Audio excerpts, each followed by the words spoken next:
সবারই কম বেশি ভুল ত্রুটি আছে, আমাদের অনেক ভুল ত্রুটি আছে।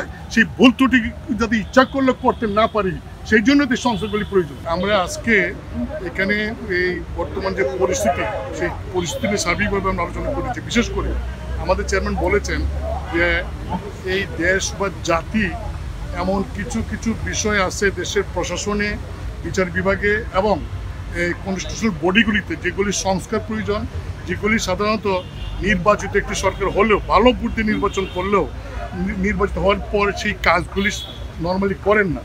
কাজেই তিনি বলেছেন যে আপনারা অন্তর্বর্তীকালীন সরকার, আপনারা এই দেশের জনগণের অকুণ্ঠ সমর্থনে, ছাত্রদের অকুণ্ঠ সমর্থনে এবং দেশবাসীর সকলের সমর্থন আপনাদের উপর আছে। তাই দেশের মানুষ আশা করে, আমরা আশা করি যে সমস্ত কাজগুলি নির্বাচিত সরকার করতে পারেন সেই কাজগুলি আপনারা করবেন। যেমন কনস্টিটিউশন 15 অ্যামেন্ডমেন্ট, 15 অ্যামেন্ডমেন্টে যাতে বাতিল করা হয় সেটা আমরা এখানে উল্লেখ করেছি। তারপরে বিচার বিভাগের যেটা রিফর্ম করা, বেশ কিছু উচ্চ আদালতের, সেটা আমরা বলেছি। তারপরে পার্লামেন্ট এবং প্রেসিডেন্টের মধ্যে এবং প্রধানমন্ত্রীর মধ্যে ক্ষমতাটা ভারসাম্য আনা, একই ব্যক্তি যাতে সংসদ নেতা এবং প্রধানমন্ত্রী না হন এবং একই ব্যক্তি যাতে দুইবারের বেশি প্রধানমন্ত্রী না হতে পারেন। এখন এই মুহূর্তে মানুষের প্রত্যাশাটা বেশি, যাতে দ্রব্য মূল্যটা গুরুত্ব দেওয়া হয়, যাতে এটা ক্রয় ক্ষমতার মধ্যে থাকে এবং আইন শৃঙ্খলা পরিস্থিতি যাতে আরও উন্নতি হয়, বিশেষ করে পুলিশ বাহিনীকে যাতে আরও অ্যাক্টিভ করা হয়, এই সমস্ত বিষয়ে আমাদের মাননীয় চেয়ারম্যান আলাপ করেছেন। তারপরে আমরা এটা বলেছি যে যে সংস্কারগুলি দাবি আসছে জনগণের পক্ষ থেকে এবং আমরা করেছি, সেই সংস্কারগুলি করে তারপর নির্বাচনের বিষয়ে সরকার বা এই সরকারটা চিন্তা করতে পারে। কিন্তু আমাদের দাবি যে সংস্কারগুলিতে আগে গুরুত্ব দিয়ে সংস্কারগুলি করা হোক এবং সংস্কারগুলি করতে গিয়ে যতটুকু সময় লাগে সেই বিষয়ে জাতীয় পার্টির পক্ষ থেকে সমর্থন থাকে। সংবিধান অনুযায়ী যখন নির্বাচন হয়, আমরা কিন্তু প্রত্যেকটা নির্বাচন অংশগ্রহণ করেছি। আমি আবারও বলছি যে একটা ভালো নির্বাচন হলেও নির্বাচিত সরকারি যে ভালো কাজগুলি করবে, দেশের সংস্থাগুলি করবে, এটা অনেক সময় করে না। এটা আপনারা নিশ্চয়ই দেখছেন। কাজে এই সরকারের পক্ষেই যে সমস্ত সংস্কার রাজনৈতিক দলগুলি করবে না, সেইগুলি তারা করতে পারবে না।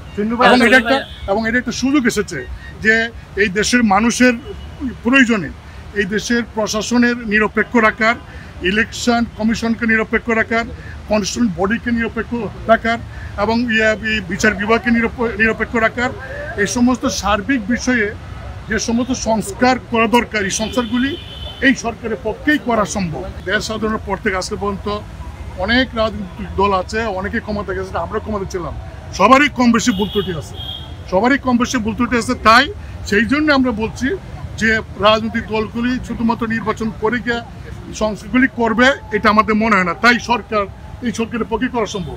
আমাদের অনেক ভুল ত্রুটি আছে, সেই ভুল ত্রুটি যদি ইচ্ছা করলে করতে না পারি, সেই জন্য তো সংস্কারগুলি প্রয়োজন। যে সংস্কারগুলি প্রয়োজন, খুবই প্রয়োজন, সেই সংস্কারগুলি এই মাননীয় প্রধান উপদেষ্টার কাছে অনুরোধ করা হয়েছে।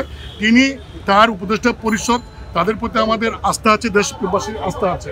এবং আমাদের চেয়ারম্যান এটাও বলেছেন যে ওনারা স্থায়ীভাবে ক্ষমতা যাওয়ার নিজের আসেন নাই, ওনার প্রত্যেকের নিজস্ব পেশা আছে, তারা আসছেন দেশের প্রয়োজনে, দেশের স্বার্থে। কাজে দেশের স্বার্থে তারা কাজ করছেন এবং এই দেশের স্বার্থে কাজ করতে গিয়ে, সংস্কার করতে গিয়ে যেটুকু সময়ের প্রয়োজন সেইটুকু সময় ওনারা হিসাব করে পরে মানে কবে কোনটা করবেন, পর্যায়ক্রমে নির্বাচনটা কবে হবে সেটার বিষয়ে ওনারা একটা সিদ্ধান্ত দেবেন।